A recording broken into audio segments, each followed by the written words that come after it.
Awalnya, berasal dari bahasa Melayu dialek Riau yang diangkat sebagai bahasa persatuan.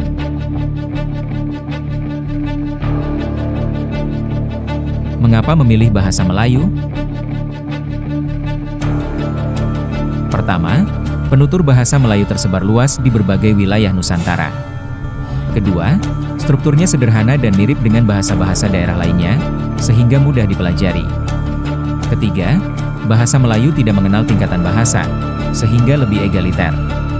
Keempat, bahasa ini sudah sering dipakai dalam dunia sastra sejak dahulu. Sejak zaman kerajaan, bahasa Melayu kerap digunakan dalam penulisan karya-karya sastra dan kitab-kitab keagamaan.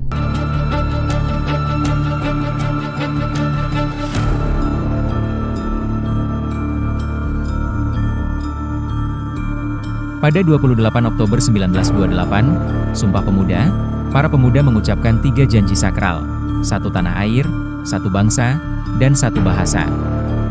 Pemilihan bahasa ini menggambarkan kearifan para pendiri bangsa. Sikap tidak memilih bahasa dengan penutur terbanyak seperti bahasa Jawa, melainkan bahasa yang sudah menjadi lingua franca dan tidak memihak suku tertentu.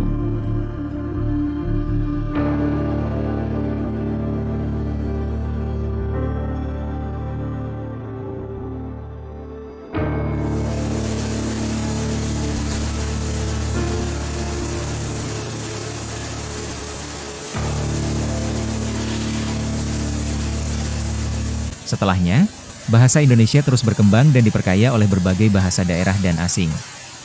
Kosakata baru terus bermunculan, mengartikan bagaimana dinamika masyarakat yang terus berubah.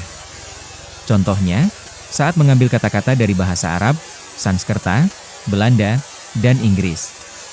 Namun, bahasa Indonesia pastinya akan selalu mempertahankan dan menjaga ciri khasnya, menjadikan identitas yang tak tergantikan.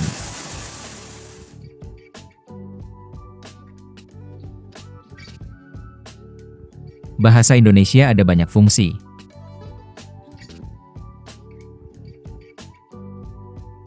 Pertama, sebagai lambang nasionalisme. Yaitu bahasa ini merepresentasikan rasa persatuan yang kuat dan menjadi pembeda kita dari bangsa lain. Setiap kali kita menggunakannya, kita sedang menunjukkan kecintaan dan kebanggaan kita pada bangsa Indonesia. Kedua, sebagai identitas bangsa. Yaitu bahasa ini dapat dipresentasikan sebagai kepribadian, nilai-nilai, dan cara pandang bangsa Indonesia, sehingga dapat memahami diri sendiri lebih dalam sebagai bagian dari satu kesatuan. Ketiga, sebagai media pemersatu bangsa. Indonesia terdiri dari ratusan suku dengan bahasa daerah yang berbeda-beda. Tanpa bahasa persatuan, nanti akan kesulitan berkomunikasi dan berinteraksi.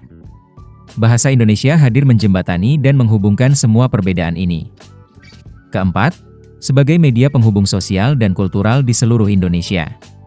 Yaitu memfasilitasi komunikasi antar daerah dan antar suku sehingga dapat bertukar informasi, pengetahuan, dan budaya. Bertujuan agar senantiasa memahami kekayaan budaya masing-masing daerah dan saling menghargai.